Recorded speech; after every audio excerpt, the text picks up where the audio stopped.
I always tell people the size of your heart will determine the size of your organization. And I cannot thrive if my people around me are not thriving with me. So I put a lot of my ounce and energy and my business structure towards these individuals.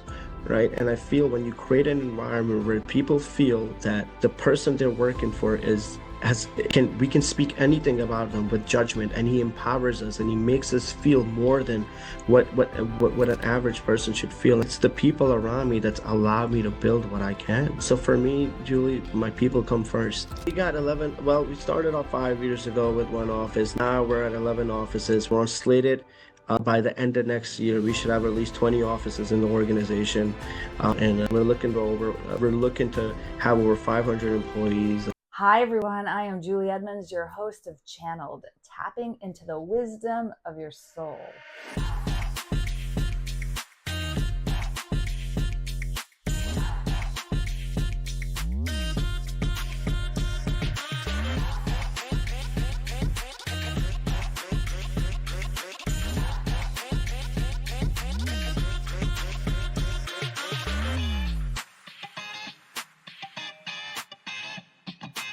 Hello and welcome to Channeled. It's our Entrepreneur Hour, where I host our very own Gurneet Singh.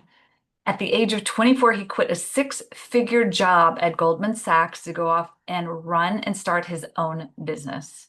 Now, here we are 10 years later. He has a huge organization of sales offices throughout the entire United States with over $5 million in revenue per year and growing as we speak. So let's find out how he channeled his wisdom to do it. Hi, Gurneet. Hi, Julie. Thank you for having me on. Really appreciate this. Yeah, Excited. yeah, me too. This is fun. So let's Yeah. dig in. Let's just get started. How did you get into this business world of entrepreneurship? Yeah, I've grew up 99% of my family members, which is very weird to say, but not weird. They're all in the business world. So somehow, some way, the business was around me growing up. But from a close perspective, my dad was an entrepreneur, came to this country when I was 3 years old, learned the sneaker business, eventually opened up one sneaker store, and then eventually opened up 15 other sneaker stores. Growing up, I didn't really, I was kind of spoiled growing up. I didn't really, if I touched something, I had it.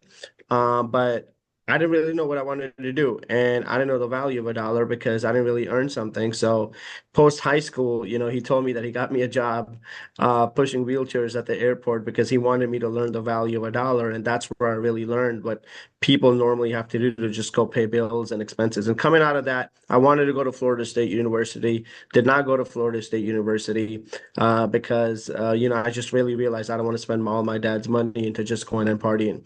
So went and got an associate's degree, then got a finance degree from Brew College, and eventually got an MBA from Columbia. Always wanted to work in Wall Street. So kind of got into the Wall Street world of things. Did not like it. Was an investment banker for Goldman Sachs. Eventually just made a decision. I was making almost $250,000 at the age of 24. It was a really tough decision to make. And I was like, all right, do I continue to work for somebody where someone hardly knows my name? And eventually when you ask somebody, how do you grow? The first answer they give you is either someone leaves or someone dies. And that answer didn't sit well with me. And I always referred back to my dad. Woke up at 5, didn't come home at 10, but lived a life that many people weren't able to. So I was like, you know what, Gurney, I got to make something where I have to put in the time for me. Either I can live to make someone else's dream come true, or I can do something and make my dream come true. And that's kind of where my journey started. I resigned from Goldman Sachs and then eventually got into the business world and came into the business and learned our side of the business and saw there was an opportunity to grow and that's where like my entrepreneurship started. But I saw it in my childhood. I saw what working hard for yourself can get, and I always wanted that. It's just that my parents thought I didn't have it in me to do so. So yeah. This is great parenting advice, by the way, especially if someone thinks their child is like, spoiled or whatever. Hey, look, it all ends up great in your world, right? So, but that was a big resignation to have at 24 years old. You're making $250,000. You're 24 years old. I mean, a lot of 24-year-olds will never like have that type of position. So what was like the biggest factor? You're saying I saw it when I was growing up. Like, was there some kind of aha moment, or was it just more over the course of time you realized you didn't want your life to just go in that direction? So fortunately, I grew up seeing the lifestyle that someone can live if you have money. Now, money doesn't make people happy. I'm a big believer of that, but money gives you options, and options make you happy. The problem was that I was living a life that was based on my parents' work ethic, not mine. And it was everything that they did. Even though I was working, I was starting to really earn really good money, but like I would wake up every Sunday so tired because I would be literally working 6 days a week. And I'm like, all right, even though I'm making $250,000, but I'm not living the life that I want. I'd rather make $250,000, $300,000, or whatever the money was on my own terms. And at least I get to have the freedom to live the way I want.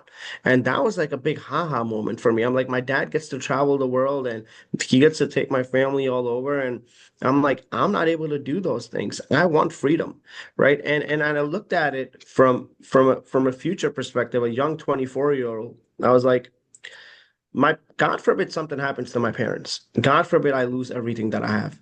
Gurneet, you don't know how to. I want to do something where I know how to put in the work, so I know how to get back on my feet. And that was my thought process at that time, right? So was it a big shift at 24? Yeah, because all my friends were busy drinking and having the time of their life and then enjoying their early 20s. And I was part of that until I decided to make the shift. I was like, you know what? I can't be 36 years old, 40 years old, and continue to work for somebody and wake up miserably and go to work and come back home and be miserable with my children. I was like, I don't want that. Hold on, because not everyone who has those types of jobs are miserable at 40 or that or sort of thing. But you painted this picture in your head that entrepreneurship was definitely the way. You didn't want to be in this just status quo job. And so you took a risk and you left. That is so brave. You know how many 24-year-olds don't even have a job like that, but if they did and they left. So what advice do you give to someone at 24 that definitely has that spirit and that passion that's like boiling inside of them? I think these days, especially these days, a lot of kids are binded by opinions, and a lot of people like to, people don't want to follow what they want to do because of other people's opinions on it and how they feel about it, right? The way I look at it right now is that if you're young, you're ambitious, and you want to do something, go try it. You're free, you're young. If you don't give it a shot, you don't want to regret it 10, 15, 20 years from now that I didn't give it my hardest. And I promise you, the universe works a weird way, right? When you really want something and you want to go grab it and you work hard towards it, somehow, some way, if there's a will, it's gonna come happen for you. But don't stop thinking big enough. Don't think small. Don't let people's opinions and words affect your decision making, right? And I think that happens a lot these days. Like so many young people are influenced by social media, by friends. So many of us take advice from people that are not qualified, right? Like you would take money advice from somebody that is not financially set right. We would take relationship advice from somebody that's not had that hadn't had the best relationships, but we do it because it's comfortable for us. So I don't know, Julie. I just feel like, we really need to inner channel our belief, and we really have to start pursuing the things we want, even if that means sometimes going against the people that are telling you it would never work. So yeah. Oh my God, that's so hard for some people. Wow. And that I had chills when you were saying that because I believe that, in my hypnotherapy and everything, I know that a lot of our limits or all of our limits are someone else's voice or opinion or, religion or et cetera, fill in the blank. So how do you command a huge team? You have this amazing team, this culture around you. I saw you get promoted on stage and the love and the passion that your team has cultivated. And they're like, Gurneet, Gurneet, Gurneet for like 15 minutes. You couldn't even talk at the microphone. Like, what do you do to help inspire these young entrepreneurs to like think outside of their own, limitations? Julie, my father grew up telling me, and my father was a man of people. And, I seen it all his life. He put his people more than his family, and he put them first. And I remember coming home some days while he was running a business, and he was like, look, we'll eat less, but the employees in our business have to get paid because their livelihood is dependent on me. And it was a few years ago, and I didn't, I had one of those moments where, I was just kind of going through some stuff, and he came into my room and he was like, Gurneet, he's like, I'm proud of you. He's like, look, I know that, you're going through something, but I need you to get back and get to work. And I'm like, and he's like, Gurneet, I'm always going to remind you this. You were put on this earth to take care of people. And I'm like, Dad, that's a big responsibility. He was like, no, he was like, I see how you care about people and how much it means to see your guys do well. And that little voice is always in my ear every morning. I wake up So that's a good and voice. That's a good voice. yes, Yeah. yes. It's a great voice, and it's a reminder every time ready to take my foot off the pedal or I'm going through an obstacle. It's a reminder that you want to build a big business, you got to be able to build an environment where people feel that they're learning, they're earning, they're growing, and more importantly, their lifestyle's getting better. And for me, that was key. I always tell people the size of your heart will determine the size of your organization, Mm, right? So that shows. for That shows. and I cannot thrive if my people around me are not thriving with me. So I put a lot of my ounce and energy and my business structure towards these individuals, right? And I feel when you create an environment where people feel that the person they're working for is has it can we can speak anything about them with judgment, and he empowers us and he makes us feel more than what an average person should feel. And I think that's the beautiful, like, I haven't built this myself. It's the people around me that's allowed me to build what I can. So for me, Julie, my people come first, and that'll be at all times. And I've learned that from a kid, seeing my dad and how he treated his businesses and his people. So yeah. Wow, that is so beautiful. So for those listening or you don't know Gurneet, tell us how big is your organization right now and how fast did that grow from you by yourself just what, 5 years ago? Now it's like 11 offices. You want to fill in the blanks there? Yeah, we got 11. Well, we started off 5 years ago with one office. Now we're at 11 offices. We're on slated. By the end of next year, we should have at least 20 offices in the organization. And we're looking to have over 500 employees, and just the organization has just grew so rapidly because of just the in-depth leadership that we've been able to provide people. And it's been a beautiful journey. But Julie, to be honest with you, for me, results are part of the process. I'm results focused, but I'm even more process driven. What I know is that if I come in and I put my head down, and that's for anyone running any business, I think a lot of us jump the gun emotionally, and we think so much about the results, but we never focus on the process that needs to get to the result. I think it's important to be level-headed, be humble, continue to put in the work, continue to work on the processes that's required for your business to grow. And I think ultimately it's a compound effect. The progress leads to all this big results. 5 years ago, it was one office and 10 of us. 5 years later, we have hundreds of employees and multiple offices in the organization, but the process never stopped. It's still the same basics that we live and die by. It's the same principles, the same beliefs, and the same values that's instilled among the organization, and it's just quadrupled. So, yeah. Wow, wow, wow, wow. So tell me, you have a guy, let's say you have a young guy or girl that comes to you and says, Gurneet, I'm not believing in myself. I don't know if I can do this. Like, I see you guys up at the front, like running and doing all the, these things. Like, I just don't know if I can do that. What advice would you give them? I normally put myself in their shoes because when I started in the business world, I also thought the same thing, that I can't do this. I had all these, it's funny, human beings, like, it's all a confidence game for us, right? I feel a lot of times we have these walls up in life, and our mind is trained to think whatever's inside that inner wall is correct. But the sooner you break that barrier in your brain and you allow yourself to get a little bit uncomfortable, you are opened up to so many different avenues and options that you can't even think about just by making a mental switch of allowing yourself, right? And I think for someone that's like has these limited barriers, don't not even don't jump to judgment until you didn't try anything.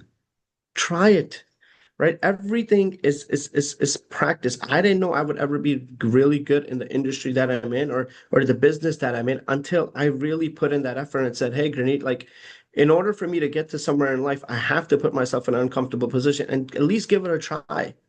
How do you know? Yeah. Right. But I think our limited minds and that those barriers just stop. You got to let go of the barriers. Let them go. There's no harm. So Yeah. yeah. Well, how do you how do you let go of the barriers? Is there like a secret sauce or special thing that you do? You just do it, right? Like I Nike? mean, yeah, I mean, look, you can just do it, but I'm a big believer that a lot of the individuals that have a mental clarity of what they want in life, and it means a lot to them, they will find a way to overcome any barrier. Now, there's some people that are kind of unsure and they're like they're young and they're figuring stuff out. I always tell people that you will never be able to have options or look for options until like you say to yourself that, hey, I don't know what I want, but I have to go explore. It happens through experience. You don't know what you want in life until you don't go through the experience of experiencing different things in different positions. And you never know what you might like something. You never know what you might connect with. That's what happened to me. I didn't know that I really wanted to work with people until I went into this industry, right? Yeah. I thought I was an introvert, but I loved working with people, right? And I was like, I enjoy this. So I think a lot of people just need to understand you got to go through the experience of life to really understand what you really want. So But try you a have lot to of things while you're young. Try it. Try it. correct, try them. Correct. Obviously you're very successful in business and you have a lot of great people around you. You're very loved by everyone and it's your heart. We can tell your giving, generous nature and how you handle business and handle your culture. But I'm sure it wasn't always like this. What do you think has been like the one of the biggest obstacles that you had to overcome to get to, a place where you felt comfortable with what you're doing or who you are? I was always challenged and there were always obstacles. There was always this chip that, hey, Gurneet, like you're the outsider, you're the minority, like you're never going to be able to come through and make it. And funny story, Julie, my dad actually gave me an option when I was a teenager. He was like, look, you want to look like everybody else, you want to be normal, go ahead. I won't get mad. You make the decision. And Julie, that kind of fired me up. And I was like, you know what? It shouldn't matter in life what color, what background, where I'm from. What should matter is my work and my performance and what I'm able to do. And I remember telling him, like, Dad, no, I'm gonna keep our identity, I'm gonna keep our culture because I want to be somebody that carries the culture and is able to show that hey, you can be successful in the best country in the world, and it doesn't matter where you come from, what you've done, and it can happen. And for me, that was like a big chip shoulder. And for me, Julie, it's always been like not just for minorities, but for everyone. Like there's so many different people comes from different walks of life, different religions, different countries, different beliefs. They all can make it happen, right? They all can do it.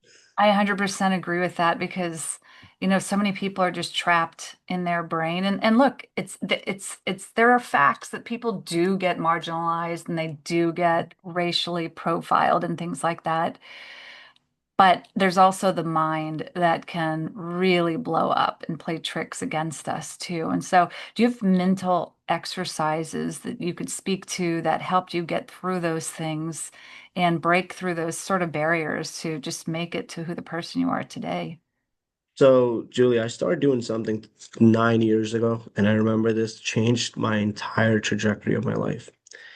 I wake up every day 4:30 in the morning and I meditate. And I meditate for an hour and a half where it's complete silence. I close my eyes and I just sometimes, I think in life we forget to be grateful. And I think a lot of times gratitude brings you some sort of assurance. And I feel like, we living in the United States of America, Majority of us, no, like everyone's situation is different, but I think sometimes you just gotta sit there and be like, I am blessed compared to a lot of the people in this world. I have a roof over my shoulder. I might only eat 2 times a day. I might drink water a few times a day.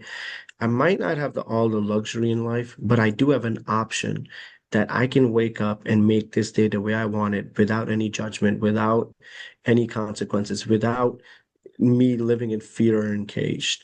I think the biggest cage is our mind and our lack of mental clarity. So 9 years ago, I started to meditate. I started to wake up. I started to be more grateful. I started to understood where's my journey. And for me, problems then become really problems. I start looking at things differently because I was having time with myself and I was understanding what's more important. Like sometimes like I feel like we don't even wake up and just you just need to go outside and just take the air in. It's like so important. Like that time to ourselves. We're so binded by our phones. Like as soon as we wake up, the first thing we do is our phones, it's our social media, it's Instagram, it's so much pressure. Yeah. No. Comparing yourself. Yeah. Yeah. So yeah. Wow, that's great. And so you meditate for an hour and a half. How did you like what do you do when you meditate? Do you have a specific place that you go in? Like how do you get into that process? Or do you have a So gratitude? yeah, so like I was along the years, I was able to create a space in my house. I have this like specific sun. It's called like a sun and yoga room in the house. But I'm there. I wake up. Number one, spirituality. I wake up. I pray for a few. I close my eyes. I'm sitting down. And then I just do these chants where I listen to something, meditating, just simple, something simple. You can go on YouTube and put meditation music on, and I close my eyes and I just sit there in peace. And like I'm processing all my thoughts, I'm processing the way I feel, and I just feel good. Right. And for that hour and a half, it's my only time in a day where it's to myself. And when I come out of that space. I am more mentally in a better space.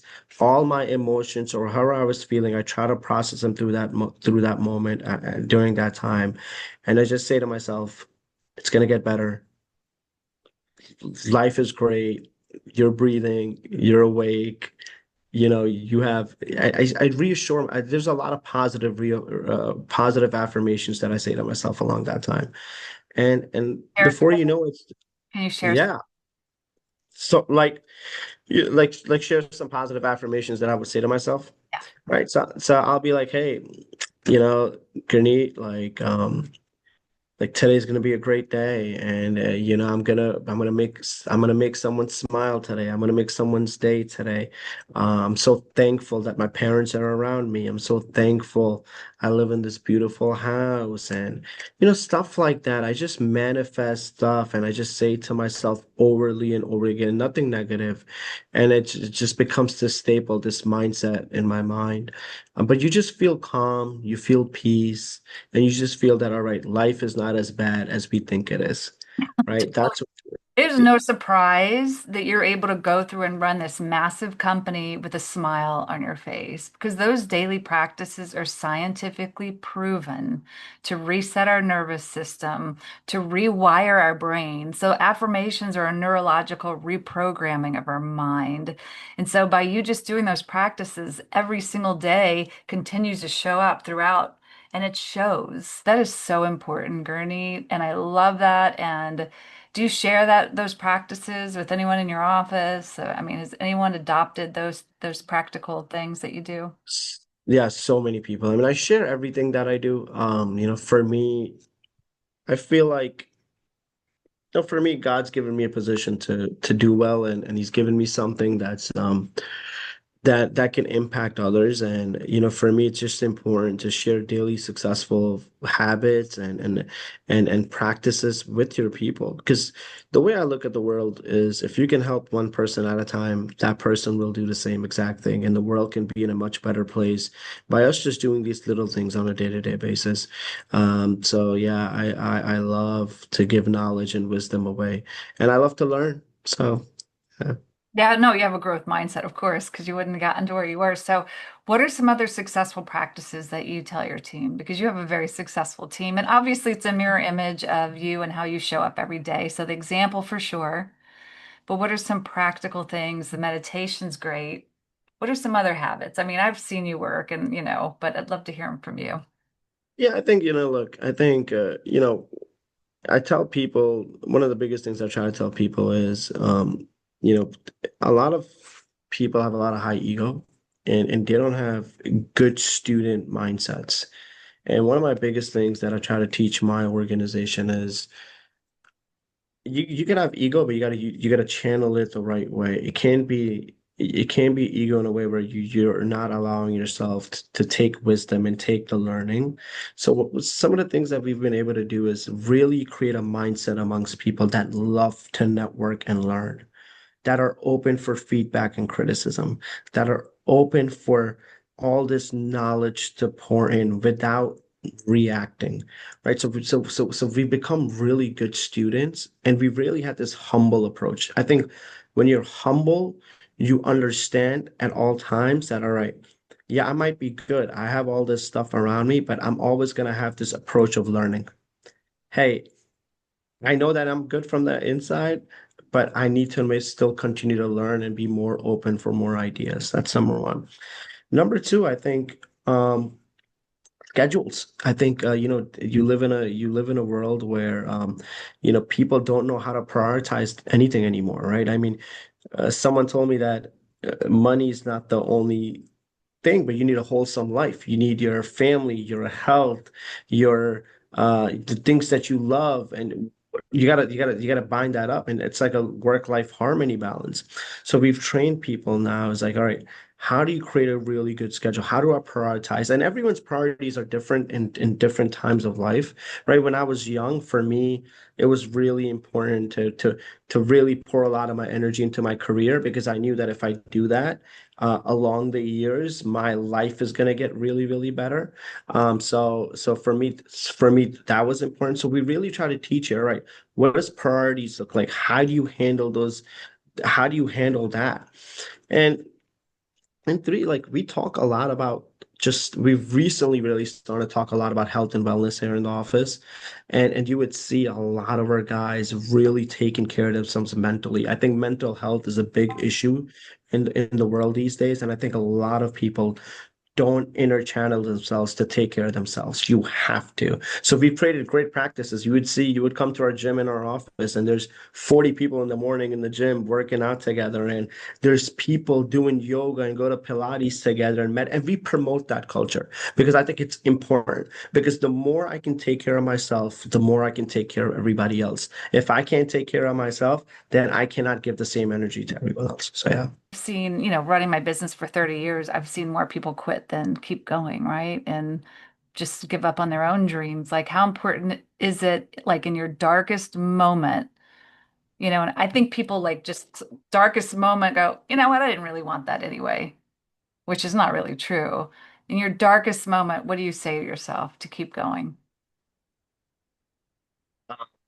For me, I always tell people in my darkest moments is that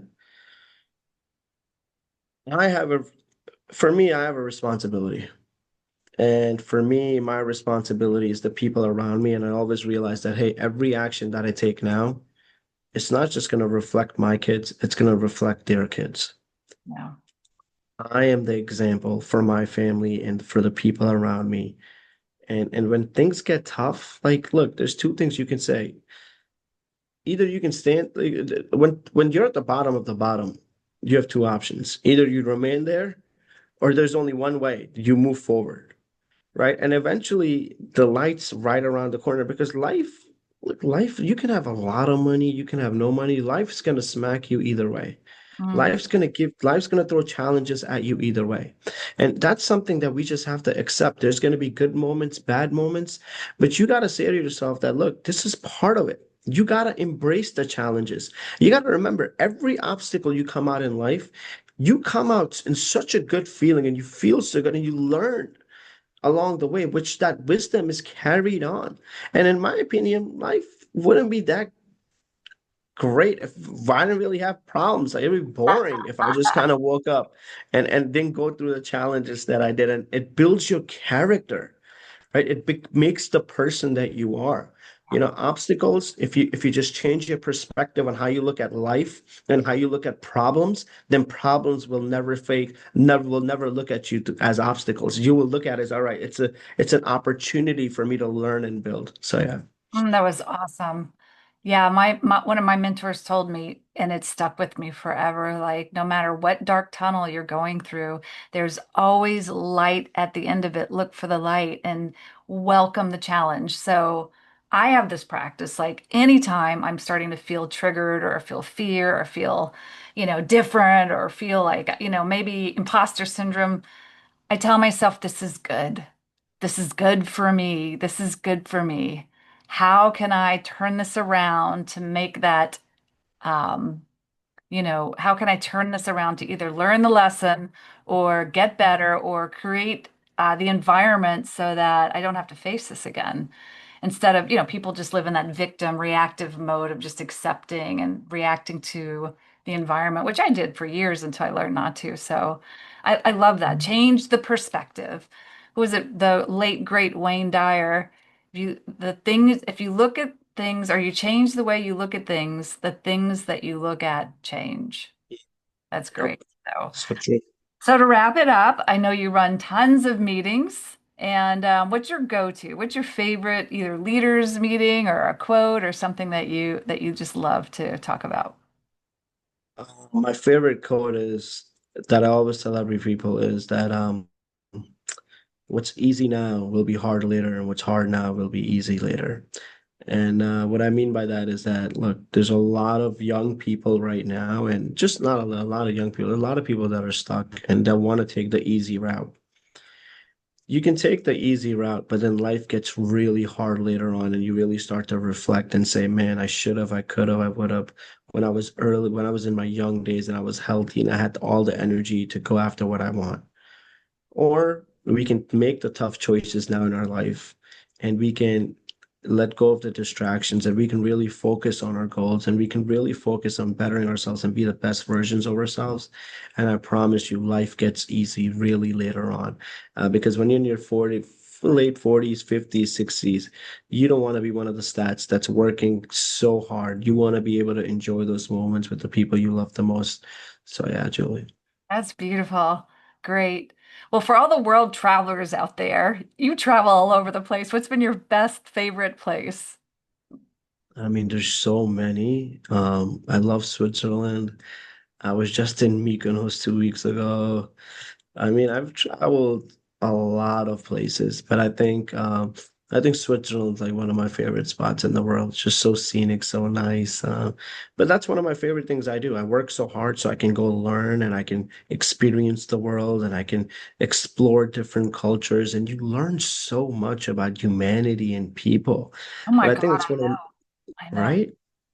I went I to think Dubai for the first time by Dubai. myself in January, and like I was blown away. Like the community was so warm, respectful, love. I mean, you just felt this warm energy. I almost felt like I was being hugged when I went there, and I did not expect that. So that was just for me, like, aha moment.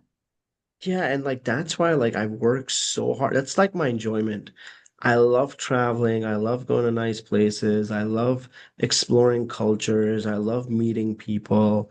And I think you only get to experience that, if you have the capable means of doing it. So that's why I tell people when you're young, like there's so much to life than we just think.